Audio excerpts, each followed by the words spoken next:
This is Stay Paid, a sales and marketing podcast on a mission to help you close more deals and retain more business. Hello, and welcome to a special Pot of Gold episode of Stay Paid. It's St. Patrick's Day. Yay! So we've got silver nuggets, we were supposed to golden get nuggets, some silver whiskey. dollars. I know. Oh, yeah. We said we were going to get some. We said we were going to drink. Yeah. And Wow. Is that what people drink on St. Patrick's Day? Whiskey? I don't I don't know. know. No. Like a nice Guinness, A Guinness, Guinness. maybe I a would assume. beer. There you go. some green beer. Well, hey, it is St. Patrick's Day, so we're going to I just talk said about... whiskey because that's what I wanted to drink. It'd be like tequila. It's like, is that what people drink on St. Patrick's Day? No, I just want to drink it. Jameson, right? Yeah, Jameson. Oh, Jameson. Yeah. That's a whiskey, This There. Is it podcast is right? sponsored Isn't Jameson by a whiskey? Yeah, Jameson. Yeah. Yeah. it's a whiskey. Well, get out the Ryan All glass. right, shaking his sorry head. for wasting 5 minutes of your life, ladies and gentlemen. Here we go. No, today, with it being St. Patrick's Day, we're going to talk about getting lucky.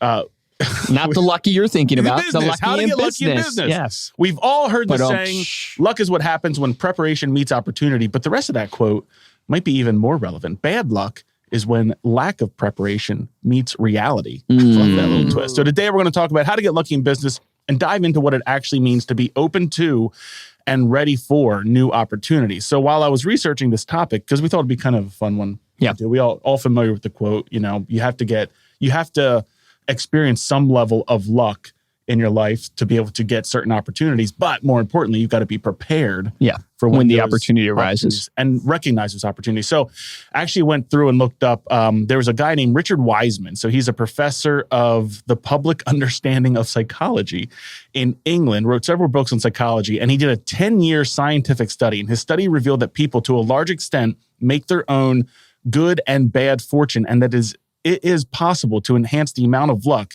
that people encounter in their lives. I totally agree with that because it all starts in the mind. Yeah. The amount of miserable people I meet and I just go, of course you're miserable. Yeah. Like, look at the beds you've made, literally with the way you think. Absolutely. So this experiment, we'll kind of walk through the principles. But what they did is they got 400 people that considered themselves, they actually applied to be part of this research. Okay. They considered themselves either to be exceptionally lucky or exceptionally bad lucky. Or Bad lucky. We would call that unlucky. Unlucky. But bad lucky works too. also, I did Hashtag that, bad lucky. I was so good at the last podcast with my recollection and words. I really messed this one up. Anyway, so what they found is lucky people generate their own fortune via 4 basic principles. We're going to go through those principles. The first one that we'll talk about is that they are skilled at creating and noticing chance opportunities. Yeah. When you first read this one to me, I see this as like they're really, really good at noticing patterns. Yeah. And like I was reading an article on a guy that has really made it big on crypto. Mhm. And they were talking about how he's made it big by being able to basically look at the market Mhm. and notice the opportunities, these random opportunities, because crypto it's like you can't even predict it, but it's all this hyperbole that's happening out there and all this like noise and hype. And he's been able to predict it and he's made like $600 million from it. So there's an example from this study that's like exactly what you're talking about. So in the study, they gave lucky and unlucky people a newspaper. They asked them to look through it and tell them how many photographs were inside. On average, the unlucky people took 2 minutes to count the photographs, whereas the lucky people took seconds. You know why? Wow. On the second page of the newspaper, there was a message in 2-inch type that said, "Stop counting. There are 43 photographs in this newspaper." No way. All of the quote unquote lucky people found it, took a few seconds to get the answer, and all of the unlucky people didn't even notice that they were still busy counting the photographs. He put another message in there further back that said, "Stop counting, tell the experiment you have seen this and win $250. All the unlucky people missed the message. They were still counting photos. That's wild. And the idea there is that they just literally aren't good at seeing outside of the box. Looking for the opportunities. Yeah. Absolutely. Yeah. Wow. There was another example, I think, here that Super basically interesting. like what the result was. Unlucky people miss chance opportunities because they are too focused on looking for something else. And then there was this other example where this is just a great, because as I was going through this, I was trying to think, okay, well, what are some tactical things that we can recommend from this concept of whether or not you can, manifest luck? One of the participants that considered themselves lucky would always alter his route to work before making a big decision because it naturally opened him up to seeing other opportunities or possibilities. And another one had a special technique to force himself to meet different people. He noticed when he was going to parties, he was always talking to the same types of people. So he wasn't meeting new people. He started coming up with a color before the party, and then he would only talk to people who were wearing that color. That's awesome. So it forced him to start meeting other people, which forced him into new opportunities. Yeah, that's crazy. So look, I mean, ultimately, new or random experiences introduce the potential for new opportunities. The second principle that they go off of is that they make lucky decisions by listening to their intuition, basically listening to their gut. You know what I love about this? I was literally going home last night and talking to my brother Steven on the way home, and he's been through a little bit of turbulence in his real estate business. He had some agents leave him, right? And he's adding other agents, and it was just a difference of culture and expectations, all that good stuff.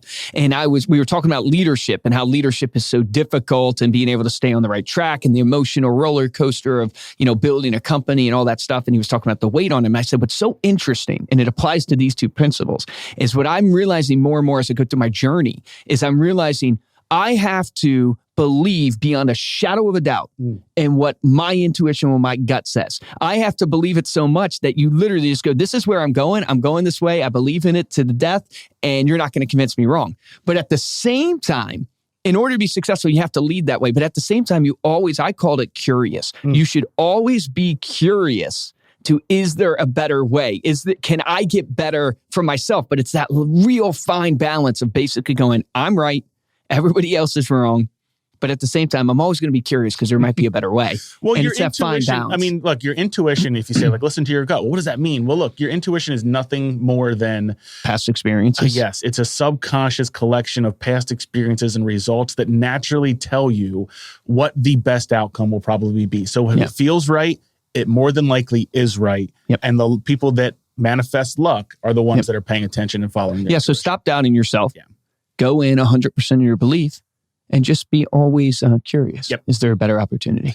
Third principle is that they create self-fulfilling prophecies via positive expectations. That's a mouthful. Self-fulfilling prophecies. So you are the eternal optimist. You have to be the eternal. Look, there was a study done in 1966 called, I'm going to butcher this, the Pygmalion Effect Study, where these Harvard professors took a principal in California. Anyway, they contacted the teachers in this school and asked if they could administer an IQ test to all of the students.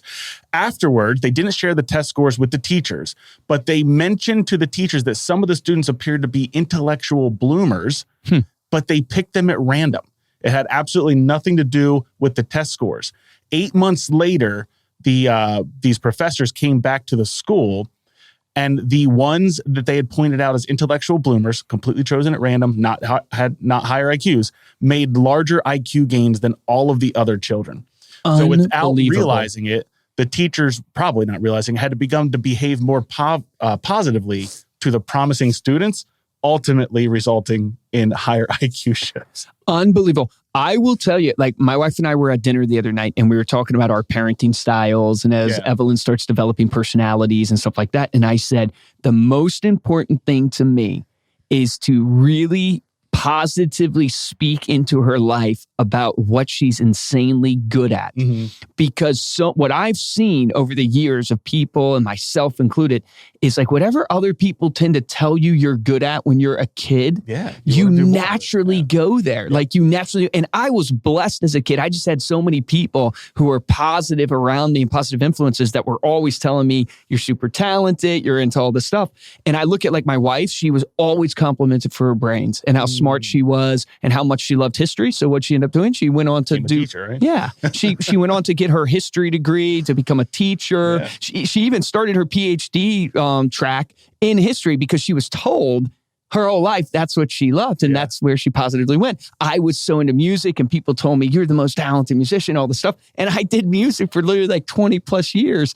And it's just so interesting how that influence of the optimist, of someone coming to you and telling you what you're good at, then that's what you visualize and that's what you achieve. So the lucky people, like obviously having that external, reinforcement is going to help, but it's same thing with that internal reinforcement. They're able to do it for themselves. You've got to be able to expect a positive result that will naturally then, you have to do the work and everything. We're not saying sit there around and think positively and good things will happen. You actually have to do it. You have to go create those opportunities as well.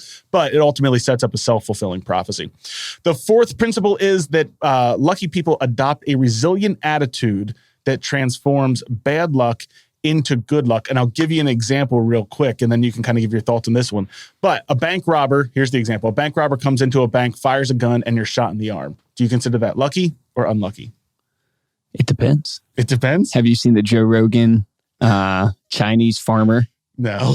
You go look that up, everybody. Chinese farmer, Joe Rogan. I think he was interviewing someone, but So most of the people in the study said, well, obviously that's unlucky. I got shot. The lucky people actually said it's that they were lucky because you could have been shot in the head. Yep. That's what I was going to say. Yeah. You're a lucky It person. could have been so much It could have been worse. so much worse. Also, you could sell your story to the newspaper and make some money. So psychologists refer to our ability to imagine what might have happened rather than what actually did happen as counterfactual. And that was one of the things that they found in these studies when looking at how would you respond to a situation, or would you consider a certain situation lucky or unlucky. They always turn the bad luck into a good thing. So not only did I not get shot in the head, which is obviously a positive way to look at it, but then literally took the bad luck and created an opportunity. Dude, that is so powerful. I love that. It's all about perspective. Control your perspective. You can control your life a lot of times. And think about it this way. I forget who said this, but life doesn't happen to you. It happens for you. And if you look at it that way, that everything that happens to you in your life, it happens for you. And it's an opportunity that's being created. It's an unbelievable perspective. Yeah. At the end of this whole 10-year study and everything, we'll kind of use this just to cap it all off. This guy had asked his volunteers he created a luck school, and he asked volunteers to carry out these exercises based on these 4 principles for 1 month. So just do it a month, and the results were dramatic. He said 80% of people were happier and more satisfied with their lives, and most importantly, of all, luckier. Unlucky people had become lucky, and lucky people had become even more lucky. So many people think this is corny. You look at the title of the thing and you look at how to get lucky in business. Well, that you can't get lucky. Something has to happen to you now. No, you think about it. Yeah. The power of visualization is there. The power of attitude is there. The power of kind of what you think about and how you perceive things and how you attack things. It's all going to change your life. There you go. Thank you so much for listening to our St. Patrick's Day special Pot of Gold episode. Head on over to staypaidpodcast.com for the show notes and the video of this episode. If you liked it and you're looking for ways to support the show, head on over to Apple Podcasts, drop a 5-star review along with a comment. We'll read it here on the show. And the best way to support the show is to tell a friend. What do you guys want? I have trivia. Let me do trivia. I wanted to pull some trivia, some luck trivia. Okay. It's in the spirit. Yeah. I pulled some leprechaun jokes. I think they're kind of corny. So I pulled my headphone out. You're so excited for this trivia. So touching or knocking on wood, so you know how you knock on wood for good luck, dates back to pagan rituals that were designed to elicit the help of benign and powerful tree gods. Really? So they would knock on the wood to awaken the tree gods. Yeah. Huh. Interesting. Number 13. You know why the number 13 is seen as unlucky? No. Because there were 13 people at the Last Supper of Christ. Really? Whoa. I feel like I should know that with my religious background. Here's another religious one. Do you know why walking under a ladder is considered unlucky? I've heard this before. I cannot remember. When a ladder is propped up against a wall, it forms a natural triangle, which is what used to be seen as the symbolic, was seen as symbolic of the Holy Trinity. To walk under the ladder would break the Trinity and therefore bring ill fortune. Wow. This stuff that we still have today, dates back hundreds and hundreds of years. Yeah, I always think of knock on wood like jinx. Knock on wood to awaken the tree. Yeah. The tree. Yeah. Awaken the tree gods there. All right, I do have one joke. Okay. Give us the joke. We have a couple minutes left. Yeah, we got time. This one is one of my favorite jokes. Our UX developer, Matt and I. So if you're a client of ours and you ever used our account manager, he's designed all of that. He told me this joke years ago, and I still repeat it to this day. It's topical because it's about green and St. Patrick's Day. What's green and has 4 wheels? A green truck? Grass. I lied about the wheels. If you want to get a hold of me or Luke, you can email us at podcast@remindermedia.com, or you can find us on Instagram. We are at Stay Paid Podcast. For this episode of Stay Paid, I'm Lucky Stike. And I'm Bad Lucky Luke, or Lucky Bad. Lucky Luke. Lucky Luke. That's what it is. Hey, guys, here's your action item, right? The power of visualization is real, right? And optimism. I would encourage you, man, get the book, Power of Positive Thinking, and literally spend some time each day getting your mind right. And when you feel you're going into a negative state, literally take some time Start thinking some positive thoughts. A lot of people can shift their state and shift their luck by just thinking about all the things they're grateful for and the opportunity that they're given. Change your perspective, change your life. Remember, the difference between top producers and mediocre producers is top producers take action. Take action on that today.